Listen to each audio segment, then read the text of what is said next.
Wild West love stories. Tales of passion, written on the American frontier.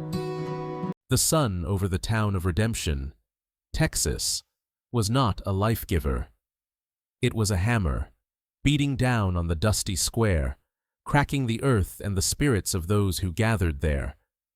In the center of that oppressive heat stood a crude wooden platform, an altar for the sale of broken things. And kneeling upon it was Elara. The name was a whisper in her own mind. To the leering crowd of cattlemen and drifters, she was merely the merchandise. A tattered dress, stained with the rust-colored evidence of recent childbirth, clung to her frame.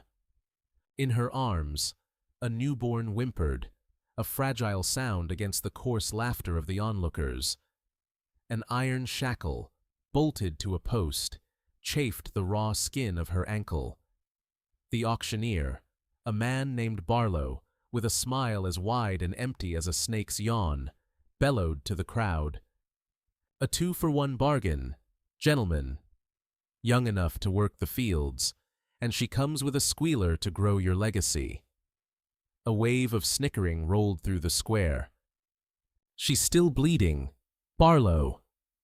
Someone jeered. "Fresh as a spring calf," Barlow retorted, his eyes gleaming with greed. The bidding started low, a pittance that climbed like slow heat. With each shouted number, a piece of Elara chipped away. Then, a voice cut through the grimy chorus, calm and hard as river stone. $300. A hush fell. Every head turned. He stood at the edge of the crowd, a tall silhouette against the glare. A wide-brimmed hat shadowed his face, but there was no mistaking the line of his jaw, clenched like a bear trap. He was unremarkable until you saw the unwavering stillness in his eyes. "What's your intent with the girl?" A brave soul shouted. The stranger stepped forward, his worn boots landing with quiet finality on the packed earth. He looked past the auctioneer, his gaze finding Elara's for a fleeting, unreadable moment. "To give her a bed," he said, his voice carrying over the stunned silence. "To let her sleep." What happens when a man pays a fortune not for a slave, but for a soul? Stay with us to witness a love story born not from a kiss, but from an act of impossible mercy. And if our stories touch your heart, subscribe to Wild West Love Stories, like this video, and share the tale. You won't want to miss what comes next. Part 1. A Whisper of Freedom. The final bang of the auctioneer's gavel echoed in the oppressive silence, a sound of finality that felt more like a death sentence than a transaction. The stranger, Caleb Blackwood, mounted the platform. The planks groaned under his weight, a sound that made Elara flinch. She kept her eyes down, focused on the splintered wood beneath her knees, her knuckles white as she clutched the sleeping infant, Leo. She heard the soft shink of a knife being drawn from a leather sheath, and her entire body went rigid, a fresh wave of terror washing over her. But the blade did not come for her throat.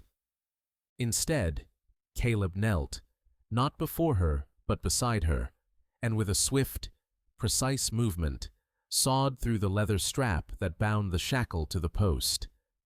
The heavy iron dropped with a dull clank, leaving a raw, red circle on her skin. He extended a calloused hand to her, a gesture meant to help her rise. She recoiled as if his hand were a hot iron, scrambling backward a few inches until her back hit the post. Her voice, when it came, was a raw, broken whisper, a sound torn from a place of deep pain. "What do you want from me?" Caleb withdrew his hand slowly, his expression unreadable under the shadow of his hat. "Your name," he said, his voice even. She stared at him, suspicion clouding her gaze. A name was a precious thing, a thing to be guarded. To give it was to give a piece of herself, and she had nothing left to give. "They call me what they want," she finally rasped. He gave a slight, almost imperceptible nod. "I'm Caleb Blackwood," he offered, as if to trade his own name for hers. When she remained silent, he did not press. He simply stood, waiting. The journey away from redemption was a blur of dust and hostile stares. The townsfolk watched them go, their eyes filled with a mixture of morbid curiosity and contempt. They saw a quiet rancher and his new property, nothing more. Caleb had retrieved a sturdy-looking horse from the livery, and he lifted Elara onto the saddle as if she were made of glass. He placed the baby gently in her arms before taking the reins and leading the horse by foot, his long, steady strides eating up the miles. He did not speak. The silence was a vast, empty canvas, a stark contrast to the brutal noise of the auction. For Elara, the quiet was unnerving. She was accustomed to shouted orders, to cruel laughter, to the sounds of violence. This profound stillness felt like the breath held before a storm. She watched his back, the worn fabric of his duster coat, the way his hand rested near the pistol at his hip, and waited for the kindness to curdle into something else. It always did. They arrived at his ranch as dusk was bleeding purple and orange across the horizon. The place was isolated, nestled in a small valley carved between rugged, cedar-dusted hills. It was not a grand estate, but a working ranch, with sturdy fences, a large barn, and a modest, solid-looking main house. The isolation sent a fresh spike of fear through her. Here, no one would hear her scream. But Caleb did not lead her to the main house. He guided the horse past it, toward a small, separate cabin that stood near a grove of cottonwood trees.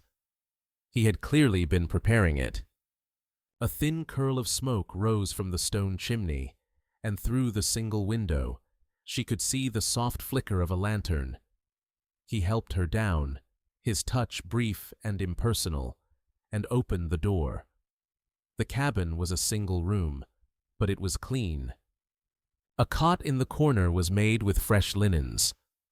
A simple, hand-carved cradle, clearly old but recently mended, sat near the small fieldstone hearth. Embers glowed warmly in the stove. On a small wooden table, there was a pitcher of water, a bowl of what looked like oatmeal, and a bottle of milk for Leo. He had thought of everything. "This is yours," he said simply. "No one will enter without your say-so.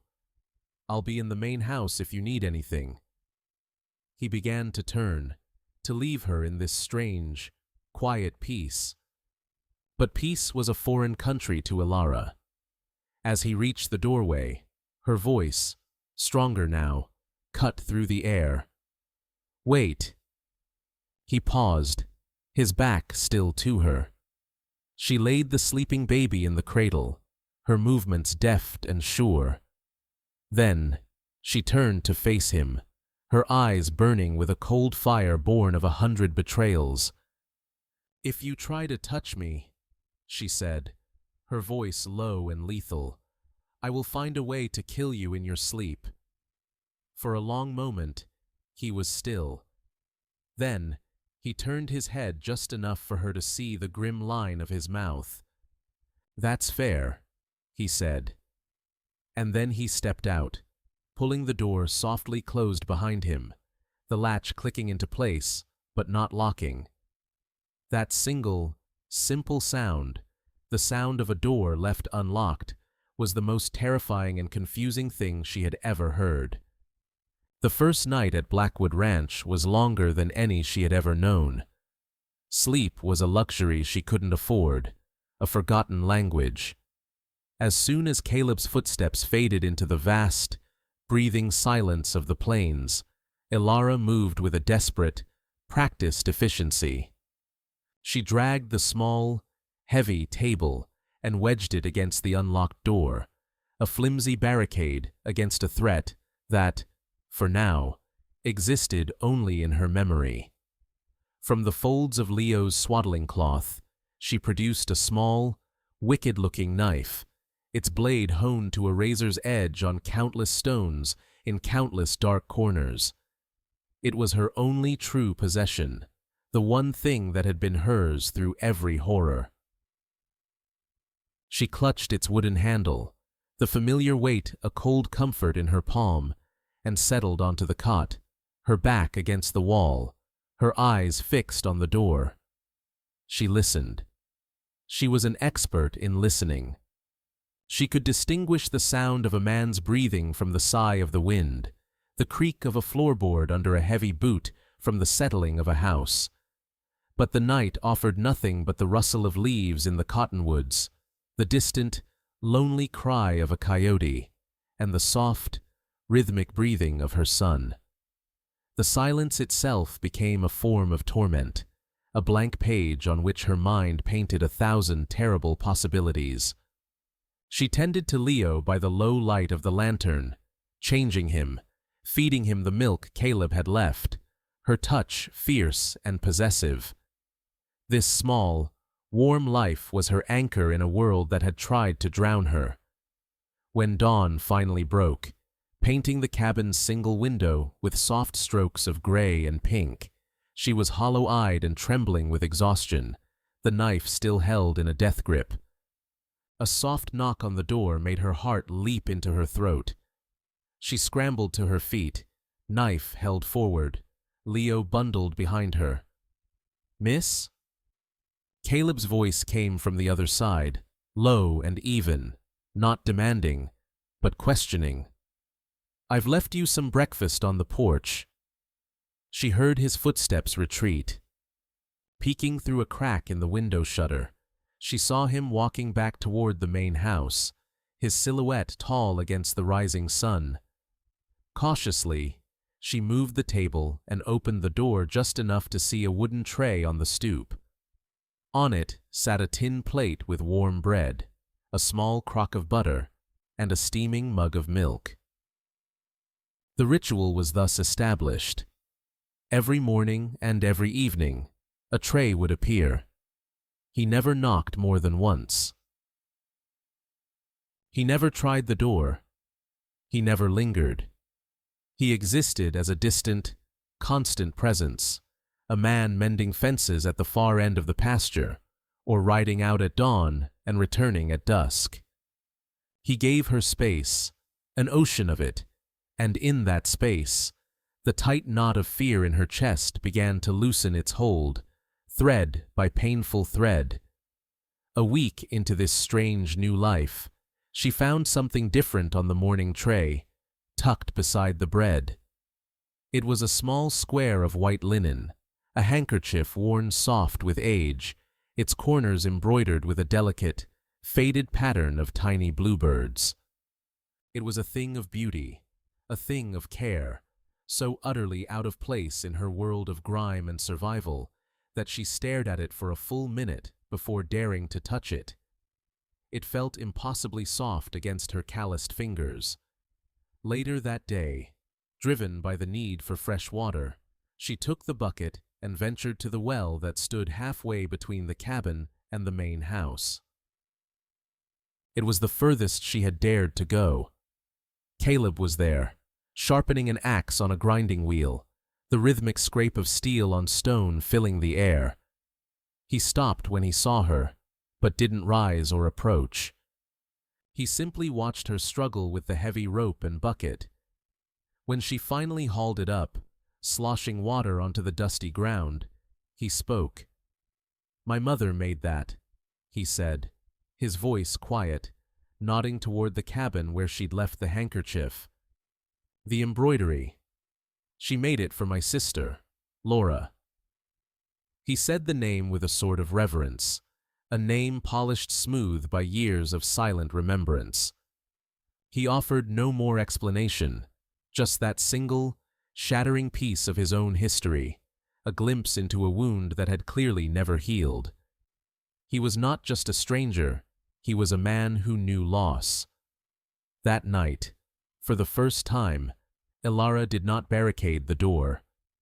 She still slept with the knife under her pillow, a habit too deeply ingrained to break. But as she lay in the darkness, listening to the vast, peaceful silence of the ranch, she found herself drifting into a true, deep sleep, not for long, just an hour, then two, before the familiar terror jolted her awake. But it was a start. It was the first, faint whisper of freedom, a freedom that had nothing to do with shackles and chains, and everything to do with an unlocked door. Part 2. The Shadow of Yesterday. The passing weeks painted the Texas landscape with the subtle brushstrokes of late autumn. The relentless heat softened, and the cottonwoods by the cabin began to shed their leaves in a slow cascade of gold. A fragile routine took root in the soil of Elara's new life. It was a life measured not in fear, but in simple, grounding tasks. She rose with the sun, her first act always to check on Leo, whose quiet whimpers were slowly strengthening into lusty cries. She fetched water from the well, the daily journey becoming less of a terrifying foray into the open and more of a familiar path. She washed their few clothes in a wooden basin, the scent of lye soap sharp and clean in the crisp air. Near the cabin stoop, using the edge of her knife to break the hard-packed earth, she started a tiny garden, planting a few wild garlic seeds and some hardy herbs she'd found growing near the creek bed. These were not chores demanded of her. They were acts of reclamation, small ways of imposing her own order on a world that had only ever been chaotic. Her interactions with Caleb remained brief, functional, yet charged with an unspoken understanding. "There's a storm coming from the west," he'd say, his eyes on the horizon, and she would know to bring in extra firewood. "The black-tailed doe has her fawn by the creek," she'd mention, and he would nod, altering his path to the pastures to give them a wide berth. He began to call her Miss Elara, the honorific sounding strange and yet not unwelcome.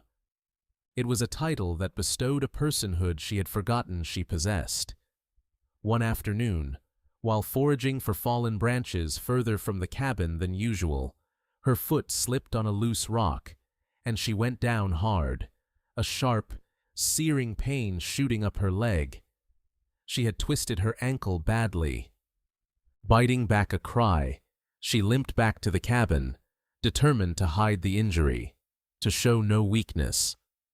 But Caleb's eyes missed little. He saw the almost imperceptible hitch in her step as she fetched water that evening. He said nothing, but later, after darkness fell, she found a small wooden bowl on her porch. Inside was a thick, fragrant poultice of crushed leaves and a roll of clean linen for bandages. The next day, unable to walk far, she sat by the shallow creek that bordered Caleb's land, soaking her swollen ankle in the cold, clear water. It was there she met Nahimana. The woman seemed to materialize from the landscape itself, emerging silently from a stand of willows. She was tall and lean, her face a beautiful map of wrinkles, her long, gray hair held back in two thick braids. Her dark eyes held a deep, unnerving wisdom, seeming to look straight through Elara's defenses. Without a word, Nahimana knelt and examined Elara's ankle. Then she scooped up a handful of the dark, cool river mud, mixed it with some crushed comfrey root she produced from a leather pouch, and gently applied it to the swelling. Her touch was firm and sure. "The land provides the hurt," Nahimana said, her voice like the rustle of dry leaves. and it provides the healing. She did not ask Elara where she came from or what had happened to her. Instead, she spoke of the resilience of the buffalo grass, which bends in the wind but whose roots hold the earth together. She pointed out the hawk circling high above, a creature of patience and keen sight. She spoke to Elara not as a broken thing, but as a part of this harsh, beautiful, and enduring landscape. It was a conversation that stitched together something vital within Elara. Over the following weeks, her visits with Nahimana became a secret ritual. She learned to identify the healing properties of yarrow and plantain, how to read the signs of weather in the clouds, and how to quiet her mind and listen to the wisdom of the earth. This knowledge was a shield, a weapon, a private wellspring of strength that belonged to her and her alone. It was separate from Caleb's quiet protection, a power she was cultivating for herself, root and stem. One cool evening, as a sliver of moon hung in the indigo sky, Caleb was walking from the barn to the main house when a sound stopped him cold. It was faint, carried on the breeze from the small cabin, a sound so unexpected it seemed to alter the very fabric of the night. It was the sound of singing. Elara's voice, fragile and hesitant, was weaving a broken lullaby for Leo. It was a melody laced with a sorrow so profound it felt ancient, yet it was, undeniably, a song. A sound of life, of memory, of a past that wasn't entirely made of pain. He stood there in the darkness for a long time, listening, an unfamiliar ache in his chest. Later that night, he found her sitting on the cabin's porch step, Leo asleep in the cradle just inside the open door. The cool night air was still. For the first time, she did not retreat when he approached, a silent invitation to break the careful distance they had maintained. He sat on the edge of the porch, a few feet away, and for a while, they just watched the stars ignite in the vast, dark sky. It was he who finally spoke, his voice low. "Her name was Laura," he said, the words heavy with the dust of years. "My sister." Elara turned her head, her face a pale oval in the moonlight. He told her the story he had told no one else, how their father, a desperate man broken by drought, had sold Laura to a well-dressed man from the East who promised schooling and a fine life. How he, a boy of 18, had promised to follow, to bring her back, but he had waited too long, earned his money too slowly. By the time he tracked the man to a river town, she was gone, vanished into the brutal commerce of human lives. All he ever found was the small, bluebird-embroidered handkerchief left behind in a boarding house drawer like a piece of trash. "My guilt," he said, his voice thick with it, "is that I did not fight hard enough." In the wake of his confession, a new, more profound silence settled between them. It was a silence not of caution, but of shared understanding. Into that quiet, she offered a piece of herself in return. "Elara," she whispered. "My name is Elara Vance." It was the first time she had said it aloud to him, a gift of trust that was worth more than any gold. For a moment, they were not a rancher and a refugee, a rescuer and his ward. They were just Caleb and Elara, two souls scarred by the same cruel world, finding a sliver of solace under the same canopy of stars. The moment of peace was shattered by the drumming of hoofbeats. 4 riders emerged from the darkness, their horses moving with an arrogant, purposeful stride that spoke of ill intent. They reined in before the main house, their figures stark silhouettes against the lantern light spilling from the windows. The man who dismounted first was tall and impeccably dressed in a tailored coat, his movements fluid and predatory. As he stepped into the light, Elara's breath caught in her throat, a strangled, terrified sound. Standing beside him, looking deeply uneasy, was Sheriff Brody from Redemption. The well-dressed man's lips curled into a sneer as his gaze found Elara, dismissing Caleb as if he were nothing more than a fence post. His voice, when he spoke, was a venomous caress. "There you are, my dear," said Silas Kane. "Did you truly think you could steal my son and disappear?" Before the words had even fully registered, Caleb was on his feet, moving without a sound to stand directly in front of Elara, a human shield. Silas's cold eyes finally shifted to him, a flicker of annoyance in their depths. He held up a piece of paper, a legal document bearing an official-looking stamp. "This is a private matter, Blackwood," Silas said, his voice laced with the chilling authority of wealth and power. "I am Silas Kane, and I've come to collect my legal property, the woman and my heir." The shadow of yesterday had returned, and it had a name. Part 3. The Siege of Blackwood Ranch. Sheriff Brody shifted his weight, the leather of his gun belt creaking in the tense silence.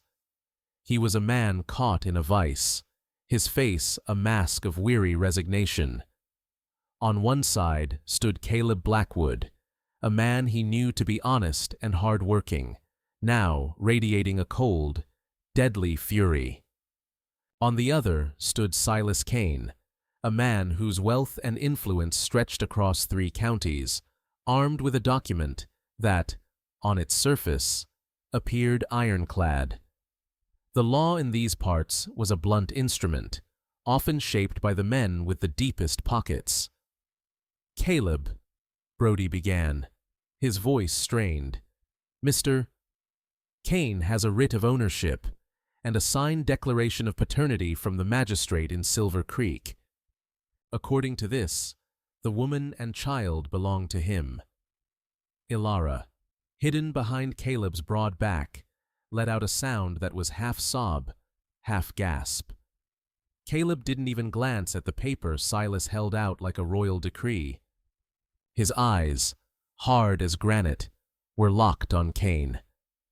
"There's no law on God's green earth that gives a man ownership of another soul," Caleb said, his voice dangerously low.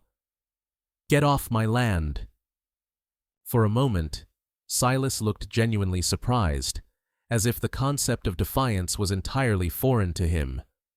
Then, a slow, cold smile spread across his face. He wasn't insulted, he was intrigued. This was a new game. He folded the paper and tucked it back into his coat. "Very well, Blackwood," he said smoothly. "Have it your way. But you will find that this land can be very thirsty." He tipped his hat in a mock gesture of respect, mounted his horse, and rode away, his men following like vultures. The threat, veiled and insidious, hung in the air long after they were gone. It began to manifest within a matter of days. The creek that flowed through Caleb's valley, the lifeblood of his ranch, began to shrink. The steady, familiar gurgle dwindled to a pathetic trickle. Caleb rode upstream and found his worst fears realized. A new, crudely constructed dam of earth and timber stood on the property line. Silas had bought the upstream parcel from an old homesteader, and with it, control of the water. The siege had begun not with bullets, but with thirst. A week later, Caleb rode his wagon into Redemption for supplies. At the general store, Jedediah, a man with whom Caleb had traded for a decade, suddenly couldn't look him in the eye. "Sorry, Caleb," he mumbled, wiping the counter with a dusty rag. "Can't extend you any more credit. Times are tight." Outside the store, two of the men who had been with Silas loitered, making no threats, but their presence was a clear and effective message to the entire town. Do business with Blackwood at your own peril. The walls were closing in. Caleb's appeal to Sheriff Brody was met with a helpless shrug. He bought the land, Caleb. He ain't breaking any laws by damming the river on his own property. My hands are tied. The law, it seemed, was designed to protect men like Silas Kane, not men like Caleb Blackwood. Elara watched from the cabin window as Caleb returned that evening, his shoulders slumped with a weariness that went deeper than physical exhaustion. She saw the dwindling sacks of flour in the pantry, watched the cattle huddle listlessly by the nearly dry creek bed, their ribs beginning to show. A cold, familiar dread coiled in her stomach. She had brought this plague upon him. She, who had been bought to be given a bed, was now costing him everything. The fragile sanctuary he had built was crumbling to dust, and she felt like the one holding the hammer. The guilt was a physical weight, pressing the air from her lungs, and she began to retreat back into the silent, haunted fortress of herself, the one place she had always known how to survive. The siege tightened its grip as autumn bled into the first cold snap of winter. The grass in the pastures turned brown and brittle. The cattle, their bones becoming more prominent each day, mooed with a low, mournful sound that seemed to echo the despair settling over the ranch. Caleb was forced into a decision that felt like cutting off a limb to survive. He rounded up a third of his herd, the younger stock he'd hoped to build his future on, and drove them to a remote trading post, away from the intimidating eyes of Silas's men in Redemption. But Silas's reach was long. The buyer who met him there offered a price that was nothing short of theft, and Caleb, with no water and dwindling feed, had no choice but to accept. He returned with a handful of money that wouldn't last the month and a hollowed-out look in his eyes. The psychological toll was as draining as the physical hardship. The isolation that had once felt like a protective embrace now felt like a cage. Caleb grew quieter, his silence heavier, freighted with the weight of impending failure. He spent his days in a fever of work, mending fences that didn't need it, reshoeing horses that were sound, anything to keep his hands busy and his mind from the precipice. The unspoken tension between him and Elara became a chasm.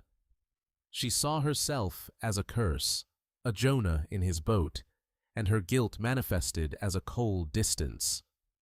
One night, as a bitter wind howled outside, she finally broke. She stood before him in the main house's kitchen, where he was staring into a cup of coffee as if it held the answers to the universe. "I will go," she said, her voice flat, devoid of all emotion. "Take Leo. Leave us on the road to redemption. He will find us, and he will leave you be. You will have your ranch back." Caleb looked up slowly, his eyes filled with a storm of emotions she couldn't decipher. The coffee cup trembled in his hand. When he spoke, the quiet control he always maintained finally fractured, not with a roar, but with a voice raw with anguish. "My ranch?" he said, the words tearing from him. "You think this is about acres of dirt and some thirsty cows? I told you this was your home. I gave you my word. Was that nothing to you?" He wasn't angry at her. He was angry at the world, at Silas, at his own powerlessness. "I am not my father," he bit out, the words tasting like poison. "I will not stand by and watch another person I care for be taken away." The raw, painful honesty of his words shattered the wall she had built around herself. This wasn't about his sister anymore. This was about her. The argument, fierce and desperate, was not a breaking point, but a forge. It burned away the unspoken guilt and fear, leaving behind the hard, unyielding truth of their alliance. The real crisis came 3 nights later. Leo, who had been fretful for days, began to burn with a fever. His cries became weak, his breathing shallow. Panic, cold and sharp, seized Elara. Caleb rode to town at a gallop, only to return hours later, alone, his face grim. The doctor, a man who had set Caleb's broken arm as a boy, had refused to come, making a flimsy excuse about the roads being impassable. They were utterly, completely alone. As Elara cradled her son, bathing his hot skin with a cool cloth, a memory surfaced. Nahimana, and her talk of willow bark for fevers. Desperation gave her a new kind of courage. "I know someone," she told Caleb. "In the hills.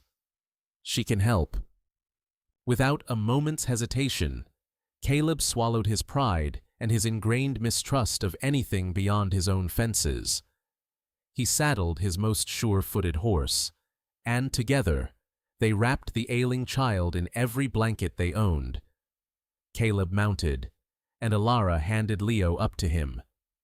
Then, with Elara holding a lantern and leading the way on foot, they ventured into the cold, dark night, leaving the besieged ranch behind. This desperate, shared journey to trust in Elara's secret knowledge was the final act of transformation. They were not a protector and a victim any longer. They were partners, 2 people fighting as one for the tiny, flickering life they both held precious. The siege had been meant to starve them, to break them apart. Instead, it had forged them together, ready for the war to come. Part 4. Wisdom of the Land. The journey into the hills was a desperate pilgrimage, a flight from the civilized world that had failed them into the wild heart of the land. Nahimana's dwelling was not the teepee Caleb might have expected, but a structure that seemed grown from the earth itself, built of stone and sod, and tucked so cleverly into the slope of a hill that it was nearly invisible until they were upon it. A thin thread of smoke, smelling of sage and cedar, was the only sign of life. Nahimana met them at the entrance, her face impassive in the flickering lantern light, as if she had been expecting them all along. She took the feverish child from Caleb's arms without a word, her movements economical and sure. Inside, the small space was warm and filled with the scent of drying herbs that hung in bundles from the low ceiling. While Elara watched with a desperate hope, Caleb stood near the door, a man of straight fences and predictable seasons, now an intruder in a world of ancient, earthbound knowledge. He watched, skeptical and wary, as Nahimana brewed a dark tea from willow bark and gently applied a cooling poultice of mashed leaves to Leo's tiny, hot chest. She moved with the unhurried certainty of the moon and the tides, a force of nature in her own right. While they waited for the fever to run its course, Nahimana spoke to Elara, not with words of soft comfort, but with the hard-won wisdom of a survivor. "Your enemy is a blizzard," she said, her dark eyes fixed on Elara. "He is loud and powerful, and he believes he can freeze the whole world. You cannot fight the storm head-on. You will be broken." She paused, adding a fresh piece of juniper to the small fire, which hissed and released a fragrant smoke. "But the wolf does not fight the blizzard. The wolf uses the deep snow to hide its tracks. It uses the wind to carry its scent away from its prey. It uses the very strength of the storm to become invisible." This was a revelation to Elara. She had spent her life enduring, weathering the storms that broke over her. The idea of using the storm itself, of turning her enemy's power into a shield, was a seed of strategy planted in the fertile ground of her desperation. As the night wore on, Nahimana taught her. She spoke of the hidden language of the land Caleb thought he knew so well. She described small, secret springs, hidden in rocky outcrops, that seeped water even in the driest seasons, enough to keep a few precious cattle alive. She took Elara to the edge of the hill and pointed out the faint trails in the moonlight, the paths used by Silas's patrols. 2 men, every 6 hours, Nahimana said, reading the scuffed earth like a book. They ride heavy in the saddle. They are bored and overfed. They are not watching. Elara had always seen this landscape as a thing to be crossed, a backdrop for her pain. Nahimana was teaching her to see it as an arsenal, a map, a powerful, silent ally. Just before dawn, Leo's fever broke. The heat receded from his skin, his breathing eased, and he fell into a deep, natural sleep. The relief that washed over Elara and Caleb was so profound, it was physically painful. Caleb looked at Nahimana, his gratitude too deep for words. He simply nodded, a gesture of profound respect from one sovereign power to another. As the sun rose, casting a golden light over the valley, he also looked at Elara and saw that the dawn had broken in her, too. There was a new light in her eyes, a keen, calculating intelligence. She was no longer just a survivor. She was becoming a hunter. They returned to the ranch as different people. The oppressive blanket of despair had been lifted, replaced by the sharp, clear air of purpose. The dynamic between them had fundamentally shifted. That night, for the first time, they sat together at the worn kitchen table of the main house, not in a tense, watchful silence, but as equals, as partners in war. The lantern cast a pool of warm light on a crude map of the valley Caleb had drawn on a piece of buckskin. He sketched the boundaries, the creek bed, the location of the barn and fences from a rancher's perspective. But it was Elara who added the crucial, hidden details learned from Nahimana. "Here," she said, her finger tracing a line through a cluster of rocks. "There is a hidden spring. And here, the ground is soft. A horse would get bogged down after a rain." She was seeing the land not just as a place to live, but as a chessboard. Her plan, when she spoke it, was so audacious that Caleb at first dismissed it. But as she laid out the logic, quoting Nahimana's wisdom, he began to see the cold, hard sense in it. "Silas is arrogant," she said, her voice steady. "He thinks he has already won. His strength, his money, his men, has become his weakness. He is overconfident." The plan was not a frontal assault, which would be suicide, but a careful, deliberate strike to gather intelligence. They needed proof, something more than just their word, to force Sheriff Brody's hand. The whispers Elara had heard before her capture, and the new rumors Caleb had gathered, all pointed to Silas being involved in more than just cruelty. He was a rustler, moving unbranded government cattle and cheating on his counts. They would get Brody the proof he needed.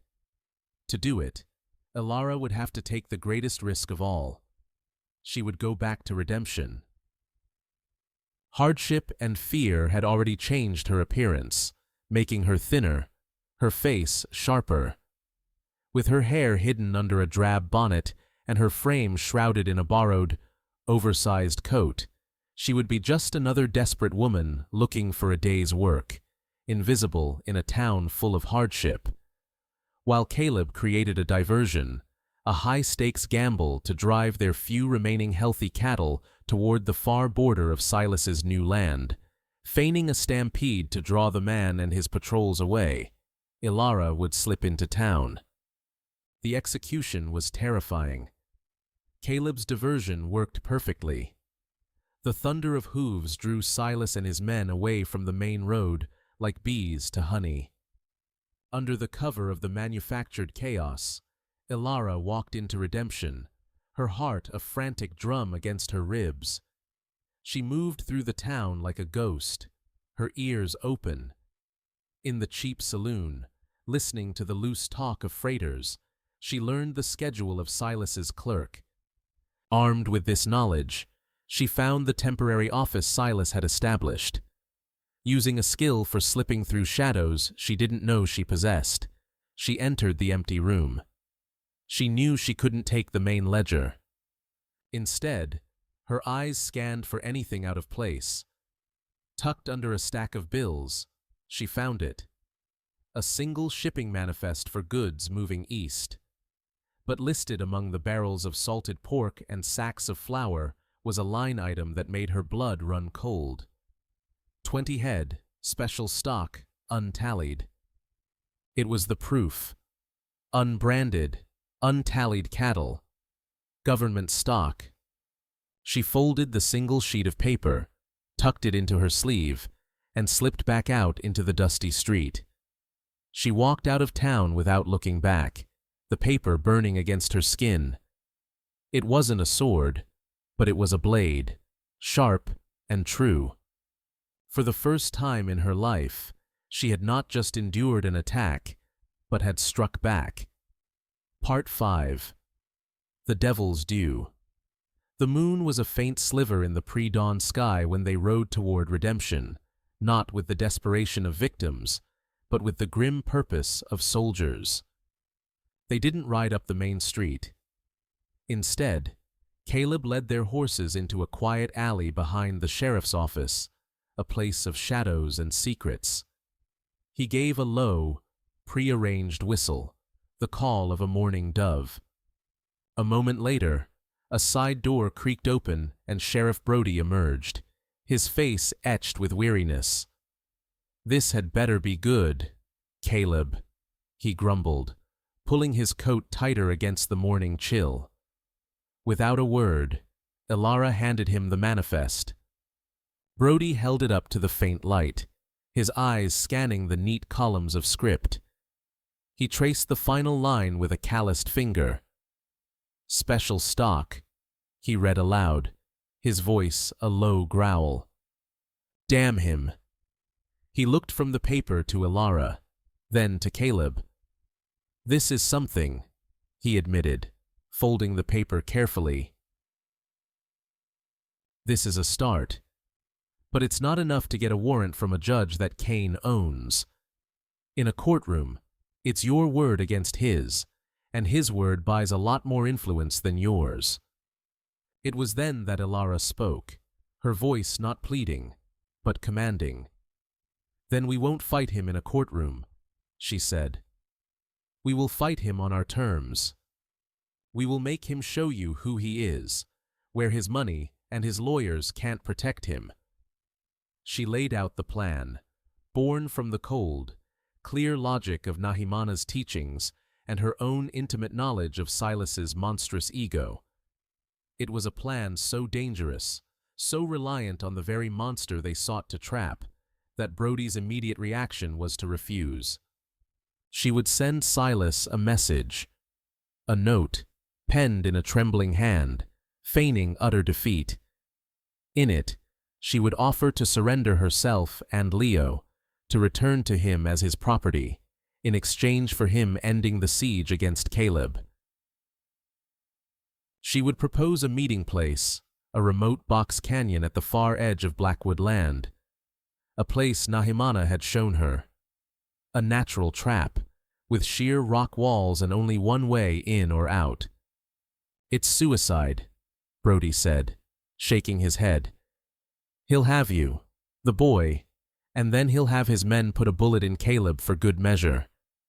He won't leave a witness." "You will be the witness, Sheriff," Caleb said, his voice a quiet promise of violence. His hand rested on the worn handle of his Colt. You and your deputy will be on the canyon rim before he ever arrives. He'll walk into your sights. All I need is for you to see him for what he is." The sheer, desperate brilliance of the plan hung in the cold air. They were using Silas's possessiveness as the lure, his arrogance as the cage. Brody was silent for a long time, the manifest clutched in his hand. Finally, he gave a slow, reluctant nod. The trap was set. Elara wrote the note, her hand guided by a will of iron, each word a carefully crafted piece of bait. A trusted old ranch hand from a neighboring valley, a man whose own family had been cheated by Cain years ago, was chosen to deliver it. Then came the agonizing wait. For a full day, the ranch was wrapped in a suffocating silence, every gust of wind sounding like approaching hoofbeats. The reply came just as the sun began to set. The rider returned with a verbal message. Mr. Cain accepted her terms. He was, the messenger reported, immensely pleased. Too pleased, and too arrogant, to ever suspect a trap. He saw only his ultimate triumph. The woman, finally broken, crawling back to him. He would meet her at the canyon at dusk the next day. And his final, chilling instruction. She was to come alone. Dusk settled over the box canyon, painting the towering rock walls in shades of blood orange and deep violet. The air grew cold, carrying the scent of dust and sage. Below, Elara rode into the natural amphitheater, a lone, small figure in the vast, intimidating space. In her arms, she carried a bundle of blankets, shaped to look like a sleeping child. She was the perfect picture of defeat and vulnerability. Or so it was intended. Above, hidden like ghosts among the rocks on the canyon rim, Caleb, Sheriff Brody, and a young deputy lay flat on their bellies, rifles resting on the stone ledges, their sights trained on the canyon floor. Silas was already there, flanked by two of his most brutal-looking men. He dismounted as Elara approached, a triumphant, proprietary smirk twisting his handsome face. "I knew you would see reason, my dear," he said, his voice echoing slightly in the enclosed space.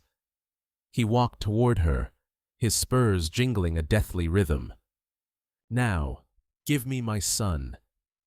Elara reined in her horse, but did not dismount. She clutched the bundle tighter. "First, the paper," she said. Her voice trembled, a calculated performance of fear. "The writ of ownership. I want to see it burn. I want to know it can never be used against anyone else." Silas chuckled, amused by her sentimentality. A flair for the dramatic. Very well. He reached into his coat and produced the document that had been their death warrant. He struck a match on his thumbnail, the flare unnaturally bright in the fading light, and touched it to the corner of the paper. As the flames began to lick at the edges, he lunged, his charming facade vanishing to reveal the predator beneath. It was the signal. A single rifle shot cracked from the ridge above, the bullet kicking up a puff of dust inches from the boot of one of Silas's men. "Sheriff's office." Brody's voice boomed, amplified by the canyon walls. "Drop your weapons." For a heart-stopping second, everyone froze. Then, chaos erupted. Silas's men, recovering from the shock, went for their guns. A second shot from the ridge sent one of them scrambling for cover. But Silas moved faster. He grabbed Elara, yanking her from the saddle and pulling her in front of him, a human shield. A long, wicked-looking knife appeared in his hand, its tip pressing against her throat. The bundle of blankets fell to the ground, revealing the deception. "A trick!" Silas snarled, his hot breath on her cheek. "You clever little witch!" This was the moment, the apex of her fear and her courage. She did not struggle. She looked him in the eye, her own gaze no longer feigning terror, but blazing with cold, hard fury. "You're right," she said, her voice ringing with clarity, loud enough for the men on the ridge to hear. I learned that men like you, who think you own the entire world, always forget to watch your own feet." With a sudden, violent motion, she drove the hard heel of her boot down onto his instep. As he grunted in pain, his grip loosened for a fraction of a second. She slammed her elbow back into his ribs with all her strength. It was the opening Caleb had been waiting for. A third shot, impossibly precise, struck the blade of the knife, the impact ripping it from Silas's grasp and sending it spinning harmlessly into the dust. Elara tore herself free. Enraged and disarmed, Silas made a desperate lunge for the pistol on his hip. But Caleb was no longer on the ridge. He seemed to materialize from the shadows of the canyon wall, having descended the steep path with the silent speed of a cougar. The confrontation was not a prolonged duel. It was brief, primal, and decisive. Before Silas could clear his leather, Caleb's fist connected with his jaw in a single, brutal blow. The arrogant landowner crumpled to the ground in a heap. His reign of terror ended not with a bang, but with the crunch of bone. As Sheriff Brody and his deputy descended to cuff a dazed Silas and his men, the lawman looked at Elara, his face filled with a new and profound respect. "You were right, ma'am," he said, tipping his hat. "You made him show his true colors." In the quiet of the canyon, under the first pale stars, Elara stood tall, no longer property, no longer a victim, but the architect of her own justice. The devil had finally been paid his due. Part 6. Where a New Sun Rises. The ride back to the ranch was a quiet, solemn procession under a sky full of stars.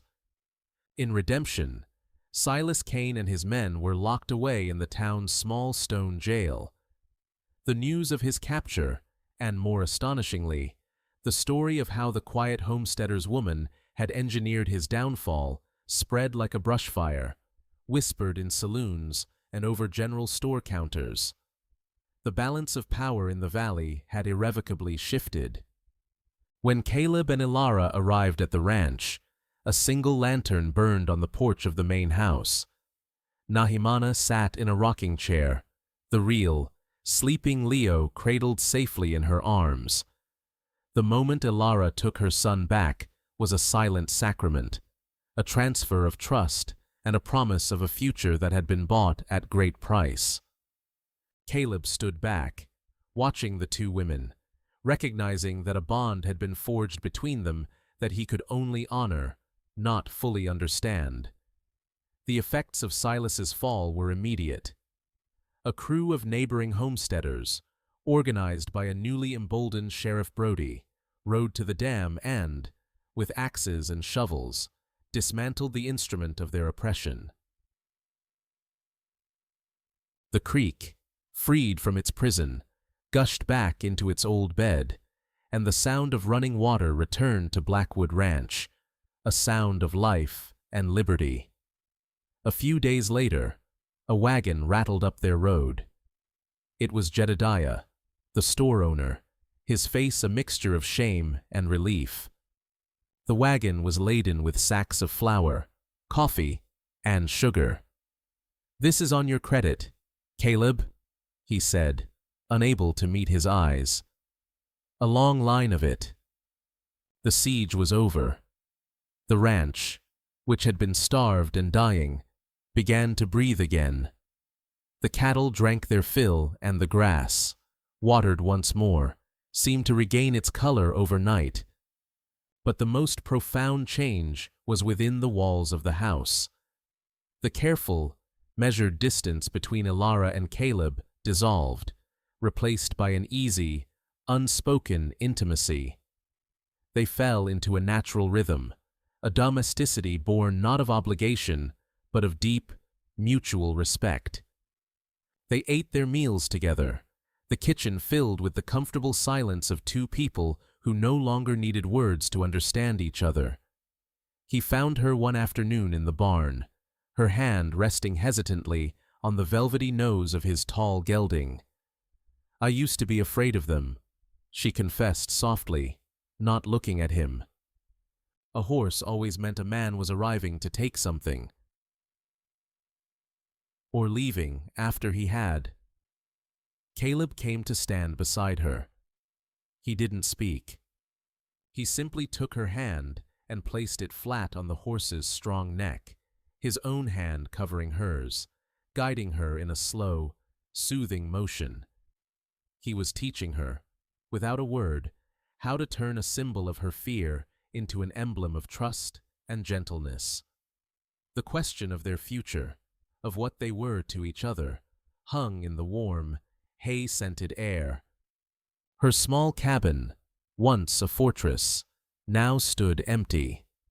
She had moved her few belongings into a spare room in the main house, a silent acknowledgement that this was her home now. One evening, standing on the porch and watching the sun set, she turned to him.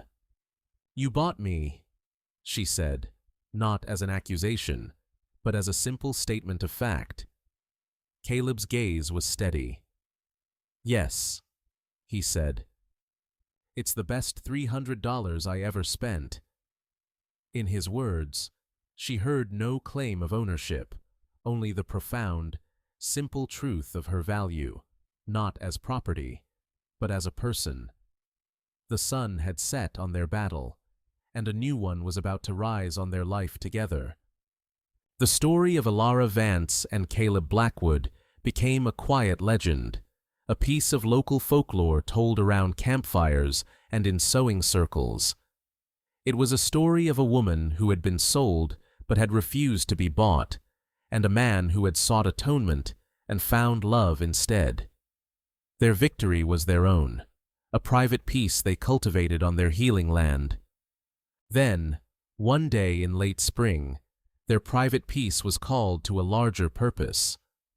A young woman, barely 17, appeared at their front gate. She was leading a lame horse. Her dress was torn, and a dark, ugly bruise marred her cheek.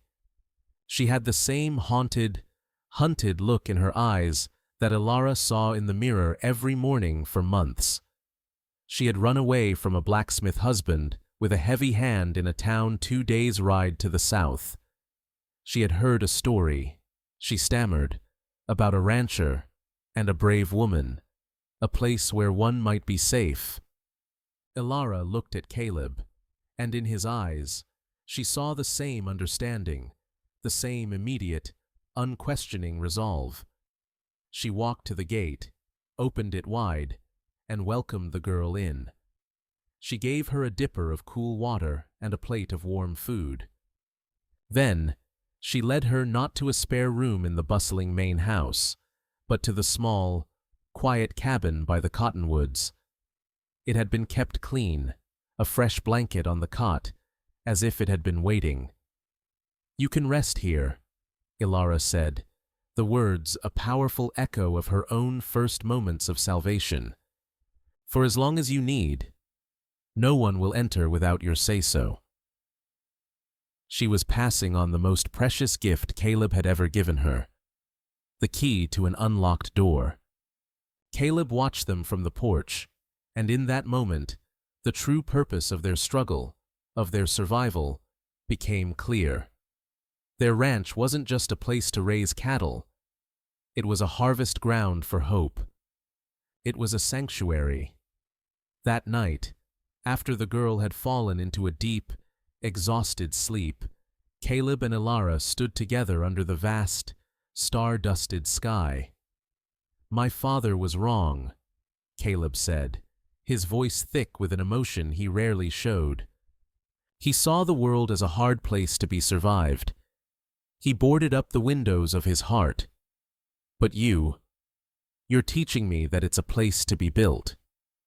He turned to her, his rugged face softened by the moonlight, and took both of her hands in his. Elara Vance, he began, the name a vow on his lips. I don't have a ring. I don't have fine words. All I have is this land, this life, and a name I'd be honored to share. They are yours, if you'll have them. Tears welled in Elara's eyes, but they were not tears of sorrow. I was sold once, Caleb Blackwood, she whispered, her voice full of a strength she now owned completely. This time, I choose. She reached up, her fingers gently tracing the hard line of his jaw. I choose you. I choose this life. I choose our name. He lowered his head and kissed her. It was not a kiss of frantic passion, but of a profound and peaceful homecoming. It was a quiet, deep, and unbreakable promise, sealed under the watch of a million silent stars. The story of Blackwood Ranch did not end there. It began. It became a beacon, a dot on a map whispered from one desperate woman to another. A place where a new sun always rises, promising not just safety, but a home. And so, a story that began with a brutal transaction of flesh in a dusty town square transformed into a testament of the soul's enduring strength. It tells the tale of Elara, a woman sold into bondage who rose to become a symbol of resilience, and Caleb, a man haunted by past failures who found his redemption not in vengeance, but in an act of profound mercy. Their journey reminds us that true strength is not merely the capacity to endure suffering, but the courage to learn, to strategize, and to fight back against the darkness with wisdom and an unbreakable will. Their love story teaches us a fundamental truth of the Wild West, and of all times. That love is not about possession, but about liberation. It is the quiet, steadfast act of creating a safe harbor where a wounded spirit can heal, rediscover its own power, and finally, choose its own path. In the vast, lawless lands of our shared history, not all heroes rode in with a badge or a smoking gun. Some, like Caleb Blackwood, simply offered a key to an unlocked door. And some, like Elara Vance, showed the world that the strongest fortresses are built not of stone, but of courage and compassion. The Blackwood Ranch became more than just a home. It became a legacy, proving that from a single act of kindness, a sanctuary can grow, and a single love story can become a beacon for generations. If this story touched your heart, please honor its legacy. Subscribe to Wild West Love Stories, like and share this video, and tell us in the comments what courage means to you. Because out here, we believe every soul deserves a place to watch a new sun rise.